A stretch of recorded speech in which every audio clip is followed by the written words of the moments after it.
வாங்க நீங்களா. Hello my dear students, viewers and subscribers, நான் தான் உங்கள் நவீனா மேம். இன்றைக்கி நம்ம பார்க்க போகிறது என்னென்னா, என்னுடைய அம்மாவுடைய ரிட்டையர்மெண்ட் ஃபங்க்ஷன். அவங்க ஒரு government school teacher, primary school HM. இந்த வருடம் அவங்க ரிட்டையர்ட் ஆக போகிறாங்க. அதனால் ஊர் பொதுமக்கள் சார்பிலையும் டீச்சர்ஸ் சார்பிலையும் அவங்களுக்கு ரிட்டையர்மெண்ட் ஃபங்க்ஷன் வச்சுருந்தாங்க. மிக அருமையாக பாராட்டு விழாவை தெரிவித்து அவங்க டீச்சர்ஸ் வீடு வரைக்கும் அவங்கள விட்டுட்டு போனாங்க, மரியாதை செலுத்திட்டு போனாங்க. அதே போல் ஒரு கவர்மெண்ட் ஸ்கூல் எந்த அளவுக்கு செயல்படுதுன்னு நீங்கள் பார்த்துக்கோங்க. எவ்வளோ அழகாக இருக்குது. Smart board, camera, water facility, எல்லா ஃபெசிலிட்டியும் இருக்குது. அதில் நீங்களே பார்த்து தெரிஞ்சுக்கோங்க. ஒரு கவர்மெண்ட் ஸ்கூல் எந்த அளவுக்கு இருக்குதுன்னு நீங்களே பார்த்து தெரிஞ்சுக்கோங்க. அந்த அளவுக்கு கவர்மெண்ட்டுக்கும் நம்ம நன்றி சொல்லணும், அதை செயல்படுத்தின ஆசிரியருக்கும் நம்ம நன்றி சொல்லணும். அப்புறம் அவங்க ஒருவர் ஒரு பணியை முழு நிறைவோடு செய்கிறதுக்கு காரணம் அவங்களுடைய வாழ்க்கை துணை. அதனால் வீட்டுக்கு வரும்போது எங்கள் அப்பாவையும் சேர்த்து நாங்கள் வரவேற்பு கொடுத்தோம். வீடியோவில் பாருங்கள், எல்லாம் உங்களுக்கு தெரியும்.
நம் நாட்டில் நாளைய தூண்களாக விளங்கும் மாணவ கண்மணிகளே, உங்கள் அனைவருக்கும் தமிழ்நாடு தொடக்கப்பள்ளி ஆசிரியர் மன்றம் கிருஷ்ணகிரி ஒன்றியம் சார்பாக அன்பான வணக்கத்தை தெரிவித்துக் கொள்கிறேன்.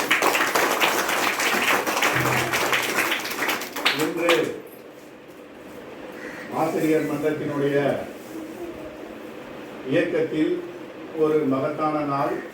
அதே போலவே ஊராட்சி ஒன்றிய தொடக்கப்பள்ளி, நலமண்டல பள்ளி, இந்த ஊருக்கும் ஒரு மகத்துவம் வாய்ந்த நாளாக அமைகிறது. அதற்கு காரணம் இப்பள்ளியின் தலைமை ஆசிரியராக விளங்கும் திருமதி பராசக்தி அவர்கள்தான். அவர்களுடைய அன்பினாலும் அரசாங்கம் அவருக்காக அனுமதிக்கப்பட்ட பணியில் இருந்து ஓய்வு, மற்றபடி அவருடைய மனதில் இருக்கக்கூடிய அன்பு, அந்த அரவணைப்பு, அதுக்கெல்லாம் ஓய்வே கிடையாது. அவங்க நினைச்சா வண்டி எடுத்து உங்களை வந்துட்டு பார்த்துட்டு போவாங்க. இந்த ஊர் மக்களையும் அவங்க சந்தித்து உங்களுக்கு வேண்டிய வசதிகளை எல்லாம் செய்து கொடுப்பாங்க. ஆமாவா இல்லையா? ஆமாம். ஆசிரியர் அவர்கள் நானும் முதல்ல ஏக்கலாத்தில் தான் பணியில் சேர்ந்தேன். அப்போ இருந்தே அவங்க எனக்கு அறிமுகம். அனைவரிடமும் அந்த அன்பான ஒரு யாரிடமும் முகம் சுழிக்கிற மாதிரி கூட ஒரு வார்த்தைகளை வந்துட்டு அவங்க பேச மாட்டாங்க. தலைமை ஆசிரியர் கூட்டமாக இருந்தாலும் சரி, அல்லது இயக்கம் சார்ந்த எந்த கூட்டத்தில் இருந்தாலும் சரி, எல்லோரிடத்திலும் அந்த அன்பு புன்னகையோட சந்தித்து எல்லாரும் பழகுவாங்க. நிறைய குடும்ப விழா, அவங்க வீட்டுக்கு நிறைய ஃபங்க்ஷனுக்கெல்லாம் அங்கே ஊரில் கள்ளக்குறிக்கெல்லாம் கலந்துக்கிட்டு இருக்கோம். அந்த வகையில் நாங்கள் வந்து நாங்கள் 3 பேரும் ஒரே ஃப்ரெண்ட்ஸாக இருந்தோம். நாங்கள் வந்து தலைமை ஆசிரியர், உதவி ஆசிரியர் அப்படின்ற நினைப்பில் நாங்கள் பழகலை. பிள்ளைங்களுடைய முன்னேற்றத்துக்காக நாங்கள் உழைச்சோம் அந்த ஸ்கூலில், பெரியக்கோட்டைப்பள்ளியில். அப்புறமா அவங்களுடைய ப்ரமோஷனுக்காக இங்கே வந்தாங்க. அப்போது அப்படி வந்தாலையும் நாங்கள் தொடர்பு கொண்டுகிட்டே தான் இருக்கோம். வீட்டு விசேஷத்துக்கும் சரி, நம்ம மற்ற இடத்துல பேசும்போதும் சரி, அடிக்கடி பேசுவோம், சந்தோஷப்பட்டுக்குவோம். அந்த நட்பு இன்னமும் எங்களுக்கு தொடருது. அதே போல் பிள்ளைங்களுடைய ஒழுக்கத்திலும் சரி, படிப்பிலும் சரி ரொம்ப சிறந்து அவங்களுடைய நடத்தை வந்து ரொம்ப நல்லா இருந்தது, ரொம்ப நல்லா இருந்தது. அதே போல் சிஆர்சி அளவில் எங்கள் ஸ்கூலில் பேர் காப்பாற்றுறவங்க இவங்க, சிகரம் தொட்ட ஆசிரியர் அப்படின்ற அளவுக்கு எங்களுக்கு பெருமை வாங்கி கொடுத்தாங்க. இன்னும் நிறைய சொல்லலாம், ஆனாலையும் இந்த நாள் வந்து ரொம்ப கஷ்டமாக இருக்குது.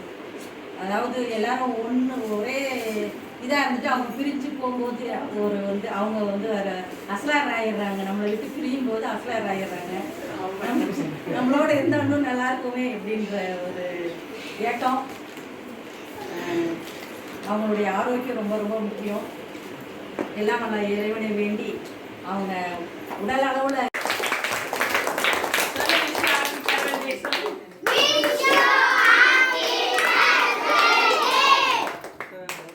சரி கேட்க போய்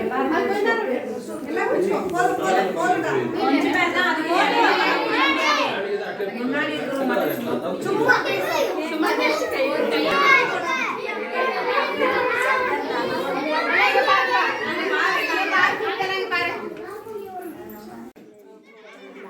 உட்காருங்க உட்காருங்க, பசங்க சாப்பிட்டப்போ அவங்க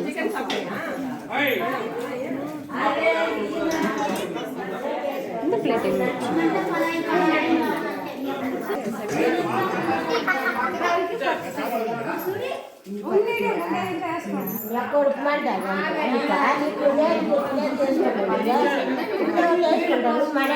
ఎట్లా ఉండాలి